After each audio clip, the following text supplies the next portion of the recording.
ഏട്ടനെപ്പോ വന്നു ഏട്ടാ? ഞാനിപ്പോ വന്നേ ഉള്ളു ദേവി. ഏട്ടനൊരു ചായ എടുക്കട്ടെ? ആ ചായ കൊണ്ടുപോവാ ദേവി.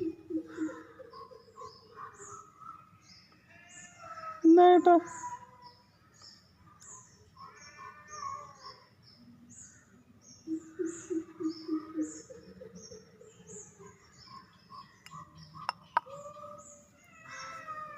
ഏട്ടാ, ഞാൻ ഏട്ടനോടൊരു കാര്യം ചോദിച്ചേട്ടാ സത്യം പറയൂ. എന്താ ദേവി? ഏട്ടൻ എല്ലാ ദിവസം രാവിലെ എണീറ്റത് എവിടെയാണ് പോണത്? ഞാൻ നടക്കാൻ പോകുന്നു ദേവി.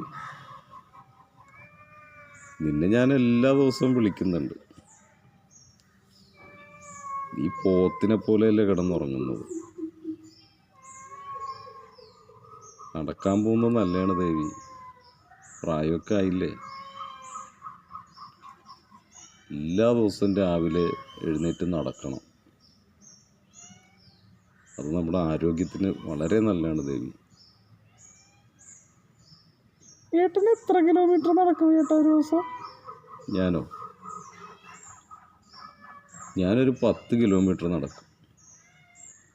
10 കിലോമീറ്ററോ? അതേ ദേവി, എന്താ സംശയം?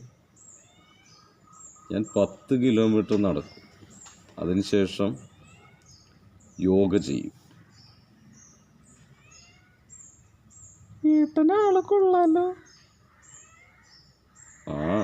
എനിക്കെൻ്റെ ആരോഗ്യം നോക്കണ്ടേ. പിന്നെ ഞാൻ എല്ലാ ദിവസവും വിളിച്ചിട്ടാണ് പോകുന്നത്. നീ വായും പൊളിച്ച് കൂർക്കം വലിച്ചല്ലേ കിടന്നുറങ്ങുന്നത്.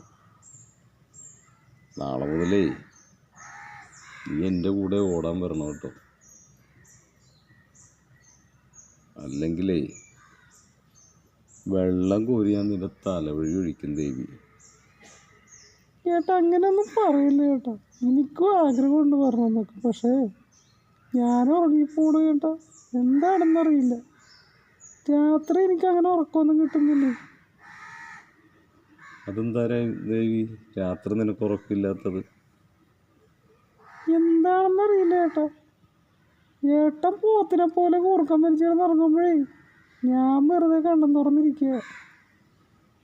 അത് ശരി, അതിപ്പോഴാണ് കേട്ടോ ഞാൻ അറിയുന്നത്. അതെന്താ ദേവി അങ്ങനെ? എന്താണെന്നറിയില്ല ഏട്ടാ. രാത്രി ആകുമ്പോഴേ കുറേ സ്വപ്നങ്ങളൊക്കെ കാണുന്നു ഞാൻ. എന്ത് സ്വപ്നം? ഒരുപാട് സ്വപ്നങ്ങൾ.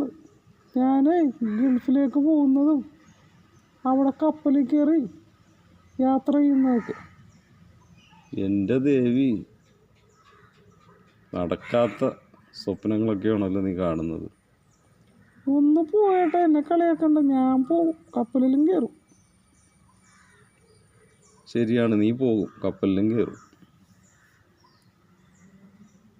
നാളെ ഞാൻ തീർച്ചയായിട്ടും നടക്കാൻ വരും ഏട്ടാ. ഏട്ടൻ്റെ കൂടെ നടക്കാനും വരും, ഓടാനും വരും, യോഗയും ചെയ്യും. ചെയ്യും. നടക്കാനും വരും, ഓടുകയും ചെയ്യും, യോഗയും ചെയ്യും. കാണാം ഏട്ടാ. ഈ ദേവി മനസ്സ് വെച്ചല്ലേ. നടത്താത്ത കാര്യമൊന്നും ഇല്ല കേട്ടോ. ഏട്ടൻ എന്നെ വെറുതെ വാശി പിടിപ്പിക്കല്ലേ. ഏട്ടനറിയാലേ ദേവിയുടെ സ്വഭാവം. നിന്റെ സ്വഭാവമൊക്കെ എനിക്ക് നന്നായിട്ട് അറിയാം. എന്നാ ഏട്ടൻ മിണ്ടാതിരി കേട്ടോ. നാളെ കാണാം നമുക്ക്. എന്നാൽ നാളെ കാണാം കേട്ടോ.